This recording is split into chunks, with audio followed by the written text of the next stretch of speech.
Okay, hi and welcome to another Bus Constructor Progress Report. As usual, I'm going to give you a brief update of what I've been working on in the past weeks and what you can expect in the game in the upcoming weeks. So, let's get straight to it.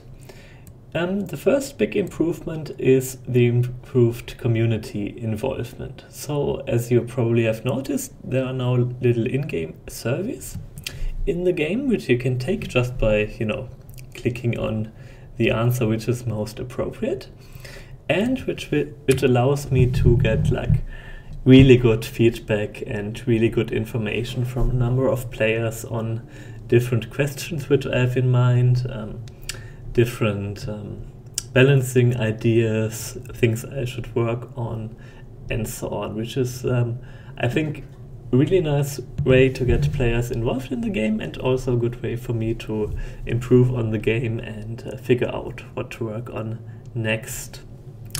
The second part is a specific type of survey, which is the module voting rounds. So basically every week you get a selection of 8 module ideas, which have all been suggested by players, and you can vote for your favorite idea. And the idea which gets the most votes will be implemented by me in the weekly dev stream on Sundays, which you can watch on Twitch if you so desire. If you want to suggest module ideas yourself, you can just head to the Steam forums, go to the Boss Constructor community site, to the wishlist and suggestions forum, and just post your idea. Or you can also go to the sticky thread and post it directly under this thread. And if enough players vote for idea, it will become part of the game. Couldn't be simpler. Okay, the next part of community involvement is sort of the analysis which I've been doing based on the player metric tracking on how players die in the game, and how powerful each of the AI factions is. So what I've been noticing is that there is a large discrepancy between the power of different AI factions. So as you can see, for example, this faction 2 is really, really strong and has killed a lot of players, and on the other hand, faction 7 was relatively weak and has hardly killed anyone. And I tend to think that this variance in the strength of the AI is a big problem in the game at the moment, because it makes the difficulty really inconsistent and really unpredictable. So over the course of the upcoming weeks, I will gradually remove the AI factions which have performed very badly, and replace them with new AI factions, and in that way balance the AI better in the long run. Okay, next there have been 2 new modules added to the game, which are both based on player suggestions.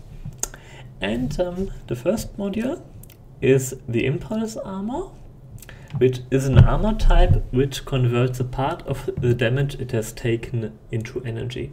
So as you can see, it has some really nice particle effects, and basically when it hits, 50% of the damage is taken by the module, and the remaining 50% is converted to energy and stored in your batteries or your command centers.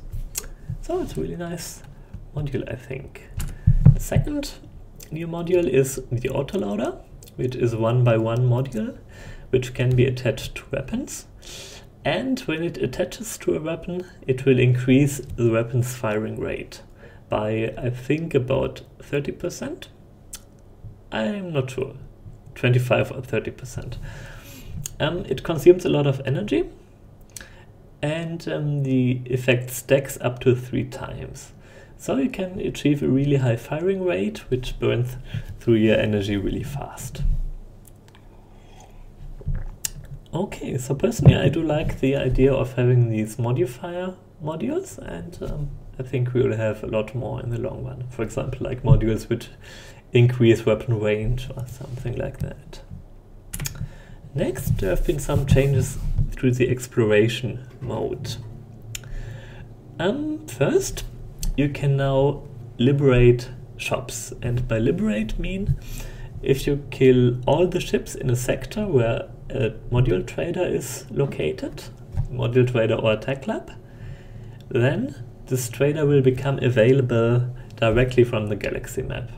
So you can no longer revisit sectors which you have already visited, but you can directly access the module trader and buy the modules which you couldn't afford earlier, for example.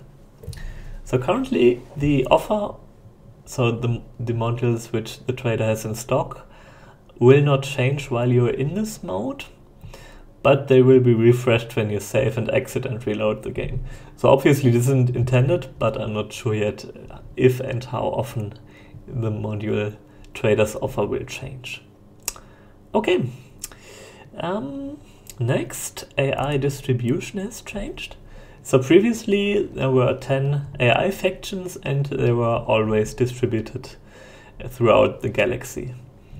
Now this has been changed in the way that the number of AI factions which you will encounter depends on the galaxy size. So if you have a very small galaxy, there will only be like 5 factions. And if you have a large galaxy, there can be up to 17 factions, I think. So you will no longer have these situations where one faction will only have like 1 or 2 sectors. I mean, it can still happen, but it will not be as frequent as it was before. What has also changed is the Nebula generation in sectors. So previously it was completely random which type of nebula you get, and now the nebula type will depend on the hue of the background image. So basically, if the background is blue, you can expect to get a lot of blue nebula and maybe some green nebula, but you will no longer get these conflicting colors, which is nice because it looks nicer, and also because it gives you some more idea of how the sector may look like before you enter it. So maybe you can use this to your advantage. Next, I have updated the way these module tooltips and mission tooltips and mission previews look. So they are much nicer looking now. You can see the background image you will be having in the sector. You can also see the ships which you will be facing. So it is no longer random. There are no longer certain and likely enemies. It is now completely deterministic, which is a big change. And yeah, basically that's it. Next, I've also been working on implementing custom missions, which will be a big part of the game in the future. I didn't get as far as I hoped I would, but the base system is working. Currently there are destroy all enemies missions, which are, well, not so different from what we already have, but there are also like recon missions, which are basically missions requiring you to scan a number of marked areas as fast as possible. So it is sort of like a race type mission if you want to get the best time out of it. But obviously there will be a lot of more mission types, and this is something I'm going to work on relatively soon. Okay, finally, some other news. There are new music tracks in the game. I think 2 or 3 new tracks are added.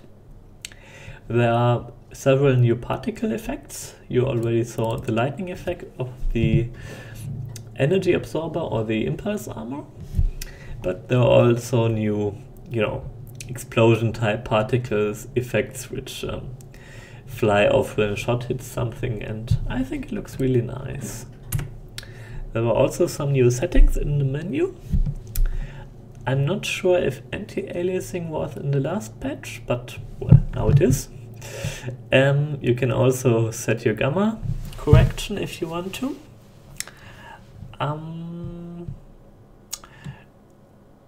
Yeah. And I also added the option to rotate your ship using your mouse. This is a feature which was often requested by many players, and well, it sort of works. I mean, the downside is that the ship simulation is relatively complex, like compared to a game like Space Pirates and Zombies, which has mouse control. So your ship will often behave in sort of an unexpected way if you use rotate ship with mouse. So for example, depending on how many modules you have, propelling your ship in a certain direction, you will either get like a lot of rotational momentum or hardly any at all. So it can be a bit confusing, but it sort of works. So if you prefer that type of ship control, feel free to try it. And finally, I've done a lot of bug fixes. I've used the automatic bug tracking to a great extent, and I think I fixed most of the crash issues which the game had. And I'm sort of hoping that I've now also fixed the out-of-memory bug crashes, which were basically the last big bug I had to solve. And finally, I've also done a lot of performance improvements. So yeah, I mean, I've optimized rendering pipeline. I've removed some commands which were, slow. I've also replaced individual textures by a texture atlas, which is much faster on most systems. And yeah, you should get a much better performance than previously. And using the performance tracking, I found that most players now get 60 frames per second in most modes. I mean, the evolution modes are a bit slower on many systems, which makes sense because there are often a large number of ships at the same time, and it is doing the evolution process in the background. So, I mean, there is a reason why this is slower. But, I mean, the other modes seem to be sort of fast. Okay, so this pretty much rounds up my March progress report. What I'm going to work on next is implementing more missions and new modules, of course. So since I'm going to implement one a week, the next report will feature 4 new modules. And yeah, of course, I'm going to work on stuff in general, improve a lot of stuff. And that's pretty much it. So again, thanks for playing. Thanks for watching. And yeah, I mean, if you want to get involved in the game, just post your ideas in the forum. I try to read all the posts and try to implement all the good ideas into the game. And yeah, I'm looking forward to what will be in the next report. And yeah, thanks again. Thanks for watching and have a great April.